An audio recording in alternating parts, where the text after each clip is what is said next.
Hey friends, welcome to my second Food and Flow presentation.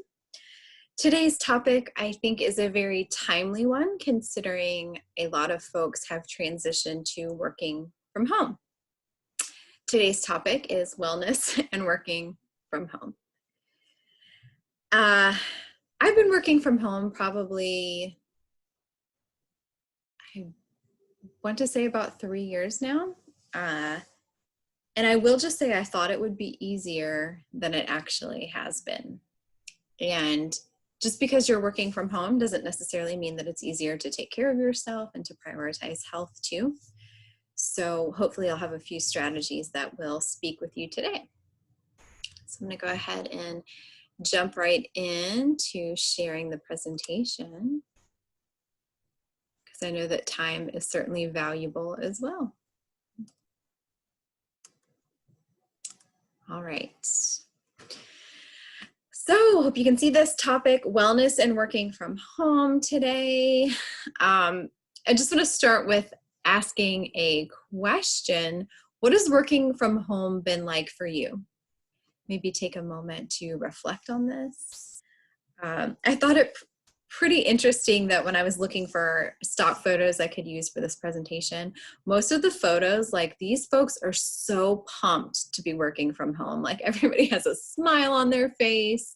It's going beautifully.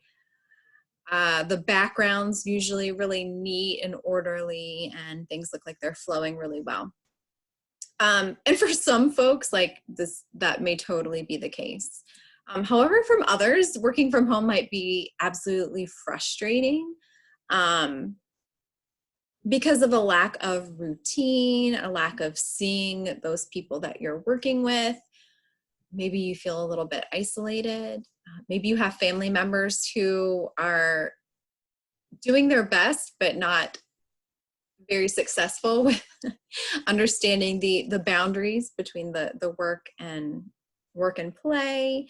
And then for those of us with children at home, you know, this mama in this picture, she looks like she's got it, you know, pretty much under control, but I can imagine the photo could be like children hanging off of you, you know, getting in your computer screen meetings, or just trying to navigate, you know, helping them do their schoolwork, whatever that might look like, with the work that you're trying to balance. So, well, for some folks, this time has been really helpful for achieving wellness goals and dedicating more time to themselves. For others, it's been pretty much business as usual, or maybe even more of a challenge. So I can't assume that what is going on is the same for everyone.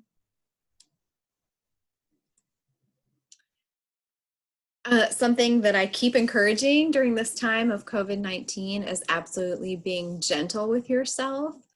And part of that does mean taking care of yourselves too. I think a lot of folks wear it like you know, busyness almost is like a badge of honor. Like, I'm so busy, I have so many emails, so many calls keep coming in, and I can't peel myself away from my work. I just think life's too short for that. You know, even when the career's gone and the job's gone, like you still have you and you have your health that really is the greatest wealth. So taking care of yourself during this time is especially important. So I've got 10 wellness suggestions that I'll run through. Some of them it's like, oh yeah, of course, that's so easy, but hopefully just the conversation will help prompt you to think about which strategies you can add into your day, or even, you know, prompt you maybe if you need some additional guidance, reaching out to someone who can support you to help you with any of these strategies. So the first wellness suggestion is having a morning routine. And I don't mean anything super elaborate, like an hour-long routine. Like, I'm talking about 5 minutes tops, just something to ground you in the morning and get you in that routine mindset. I think a lot of the clients that I've been meeting with have been like, this lack of routine is really challenging. And so finding little pieces of routine that you can put in your day might be helpful. And that might look different for everyone. This is just my ideas. Maybe starting your day with warm water and the benefits of alkalizing lemon, perhaps an herbal tea, Morning gratitude could just be expressing that to yourself or making a list. Running through some sun salutations or flowing through some. Maybe if you've got kids at home, maybe morning story time. Like how sweet would that be for all of you to share in that routine? Maybe gathering herbs. Maybe you're up early enough that there might be like dew on them. Really is a great time to gather the herbs, maybe the veggies that you might need for the day if you're growing any. And then just grounding your feet into the earth. The mornings that I remember to do this, it's just so wonderful. And I'm like, why don't I just do that every morning? But it's just, you know, getting through that hurdle, opening the door, stepping outside, and just putting your feet on into the earth can be a really great way to start the day and get just that calming and centering energy. My next wellness suggestion is planning for your meals. This is another thing that I hear, you know, if I'm not going outside of my home to go to the office or wherever, I'm not taking my food with me.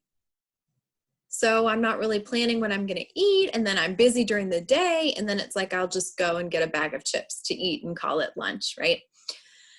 So my suggestion is plan still as if you were leaving the house. This has been a savior for me and a lot of the folks that I'm working with. Still packing and preparing, you know, packing, even though if it's leaving it in the fridge, your meals, even for you and the kiddos the night before. So you just have them to quickly go to for the next day while you're working. It can be something simple. I know if you're a client of mine, we talk about the plate method a lot. We also talk about Nourish Bowls a lot. And this photo here is a fairly elaborate, I guess, example of it, but you really can keep it simple. A Nourish Bowl meaning just having some kind of grain on the bottom, whether that's quinoa, whether that's rice.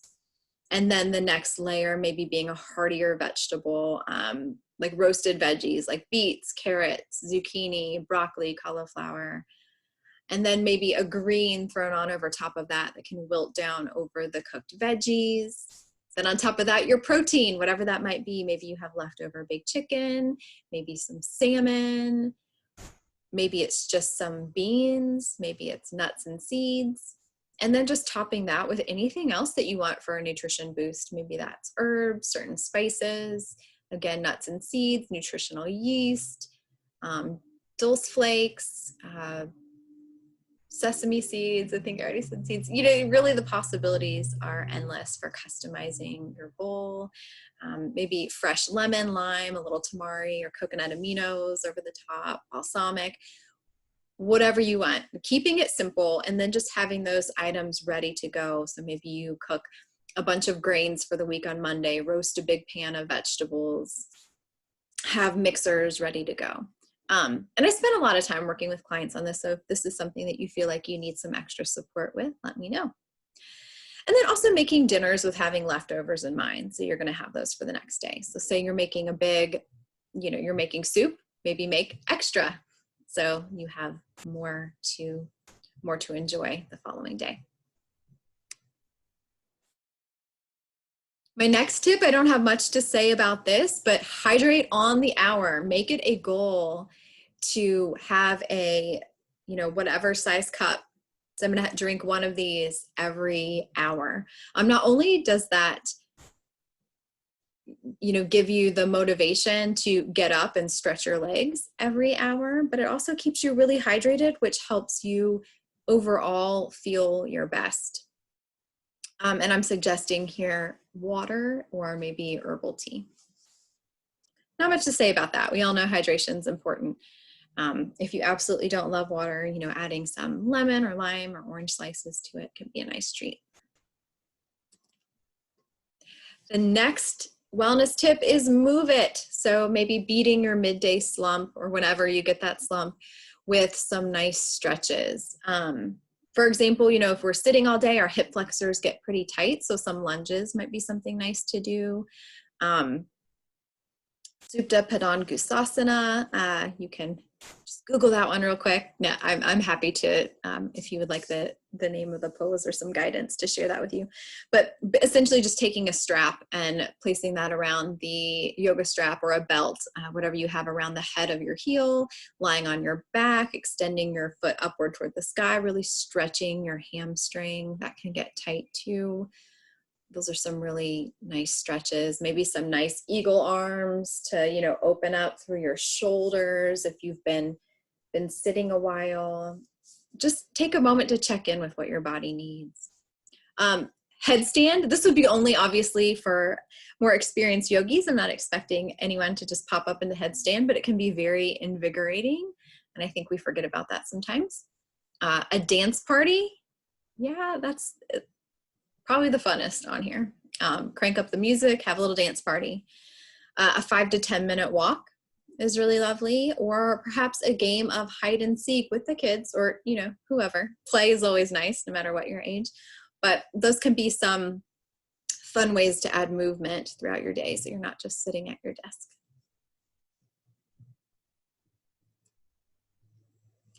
The next tip, wellness tip 5, is nature. At least once per day. I think we get so wrapped up in the busyness of our day, even if most of us are staying at home a lot more, but we still have the work to do, that we might forget to step outside. So I encourage, even if it's just once, getting outside, seeing some green, connecting with nature. Nature offers there's these little particles in the air called negative ions that actually can help boost your mood. They're especially found where water collides, like at waterfalls. But that can be nice. And also getting sunshine on your skin helps with earlier melatonin production and then falling asleep more easily at night. Just nature can generally be mood boosting and help with your overall productivity while working and feeling your best. Wellness tip number 6, posture. How many of us are just working and then we're kind of like slumped over like this and we don't even realize it, and we're in the groove of working and that's how we've been sitting, and that's really not ideal for our bodies. So I encourage, even if you're not maintaining the best posture 100% of the time, which who can do that, having these little check-ins every once in a while, posture checks, where you're, actively pressing through the crown of your head. Maybe you lift your shoulders up to your ears and then release them down, gently lifting your belly and your heart, and just really drawing attention to that center plumb line of your body. Just finding for a moment, connecting with that really great posture. And then the more that you practice that, the more you'll hopefully be able to find it throughout your workday. Probably feel better at the end of your workday too.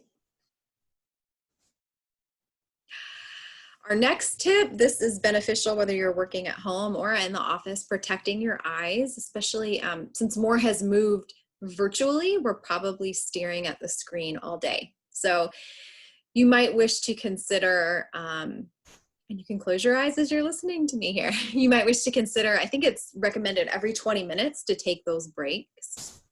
If you're staring at and focusing at the same thing for 20 minutes, taking the time to look away or shift what you're gazing at. Ideally, the screen is at least an arm's length away from your eyes.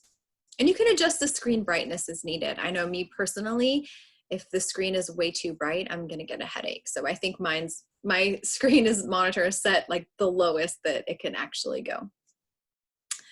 Maybe suggesting phone meetings. This is something I was working through with a client this morning. She's trying to get more active, has all these meetings, yet her eyes are tired. Like, hey, why don't we just chat on the phone instead? And then I can actually take my phone with me, get a walk in, get outdoors, and relax my eyes a little bit.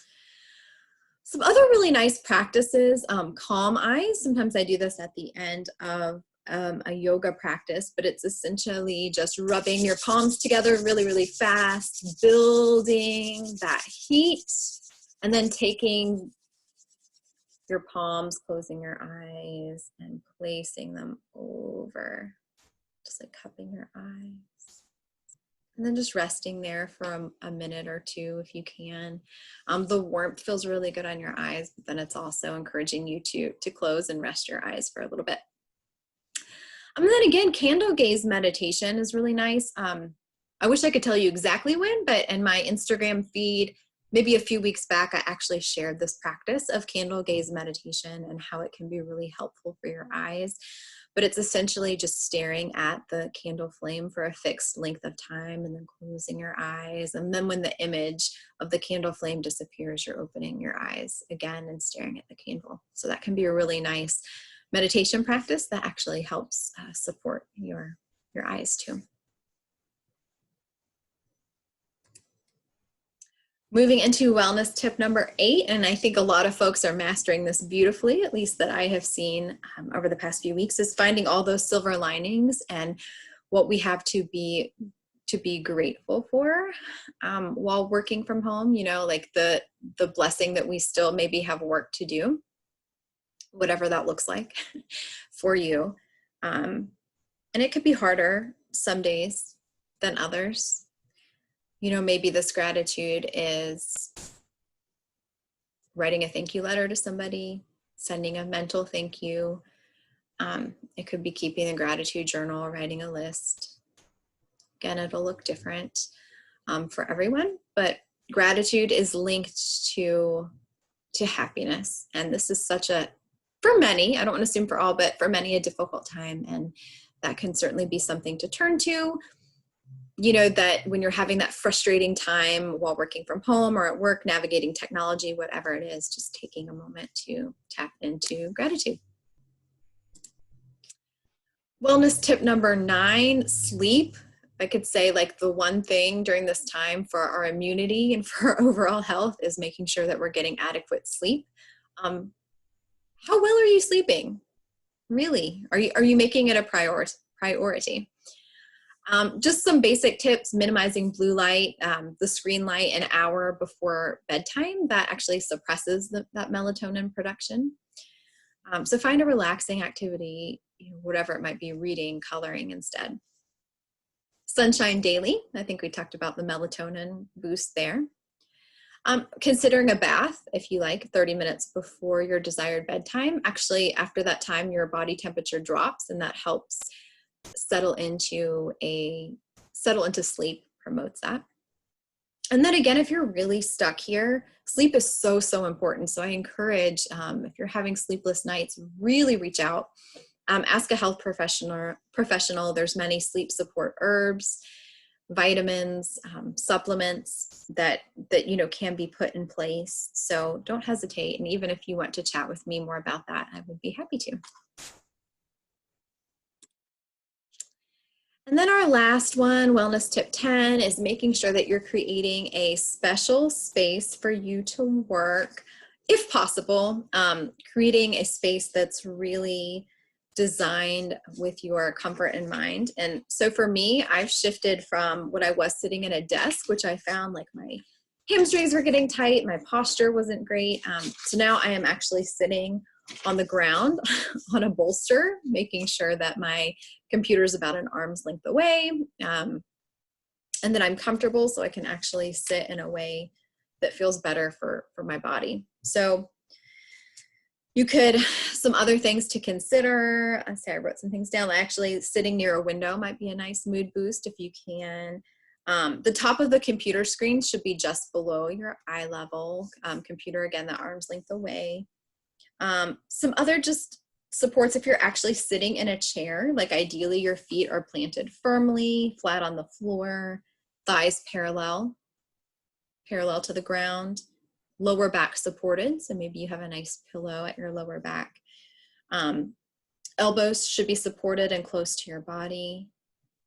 Wrists and hands in line with your forearms, and then shoulders, again, lifting them up and then dropping them down heavy, shoulders relaxed. Other things, it's nice to keep plants nearby for air quality. I think basil is a really awesome herb for that. I have aloe and a little like fern garden in my space. So whatever speaks to you. Maybe diffusing oils, 60 minutes at a time, no longer, and that energize you. playing music, maybe that's uplifting for yourself in your workspace.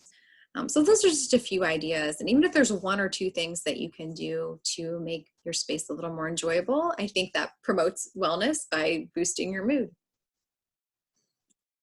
So I know that was quick, a lot of those things simple, but I just wanted to offer something to those who may just wish for some ideas for making this time a little healthier, a little happier. If you have any questions, don't hesitate to reach out to me, even if that's just a simple question, or maybe you decide you want to dive deeper into something. I would be happy to chat more. So take care of yourself, friends, and thank you for carving out the time to spend with me today.